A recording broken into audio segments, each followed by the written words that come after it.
Hello everyone! Welcome back to another episode ng video natin. So for today's video guys, papakita ko naman sa inyo at tuturuan ko kayo kung paano tayo makipag-coordinate or paano tayo tumawag sa Apple or sa apps customer service. Sa Apple customer service. So ibig sabihin, kapag tinawag natin Apple, yun to yung mga may problema sa Apple ID, mga ganun, iCloud, sa kanilang mga iPhone. So, kung ang problema ninyo ay technical sa mga iPhone na parang hindi na kayo pupunta sa mga Apple Store.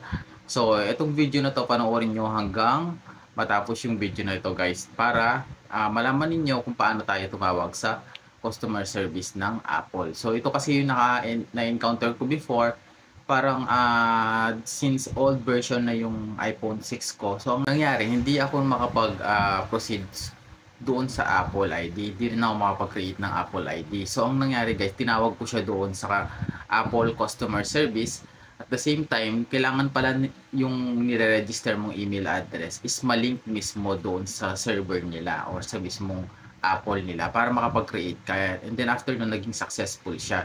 So, kailangan ganun lang pala yung nagiging process. Kailangan din pala merong mga technical support na mag-aasikaso sa iyo bago ka makapag-proceed doon. Dati kasi hindi naman siya ganun yung proseso. Dati kahit gagawa tayo ng Apple ID, mas better magkagawa natin siya agad. So ngayon, kailangan mo nang itawag sa customer service ng Apple. Kailangan meron kayo ditong smart number at saka talk and text SIM card. So, kailangan meron din kayong load at least 5 pesos para makakonect kayo. So, ito guys ay free of charge lang yung pagtawag sa kanila. Pero, take note lang guys, no, na kailangan kahit basic English is marunong kayo makipagtala-salita sa kanila. So, kailangan po English yung magiging language ninyo kapag kausap ninyo. Kasi po, yung po si Apple, di ba, hindi naman siya dito sa Pilipinas. So, sa ibang bansa siya. So, yung mga customer service nila, expect natin na hindi sila Pilipino. So, mga language po nila is English. So, nung nakiusap ako, so kailangan talaga ng language na makipag-usap tayo is English yung gagamitin natin. So, ito na nga. So, ayan, meron na kasi akong previous call dito. So, try na natin siyang tawagan. So, itong number na to guys, ito yung hotline ng Apple or Apple Customer Service 1800-165-10525. Kailangan smart yung gamit nyo. So, loud speak natin para mas marinig ninyo. Welcome and thank you for calling Apple. Calls are recorded and transcribed for evaluation, to train personnel, and to improve contact center technologies. If you are considering or looking to purchase one of our products, please press 1. For technical support, warranty questions, repair and replacement status, 2. For iTunes, iCloud, App Store, or gift card inquiries, 3.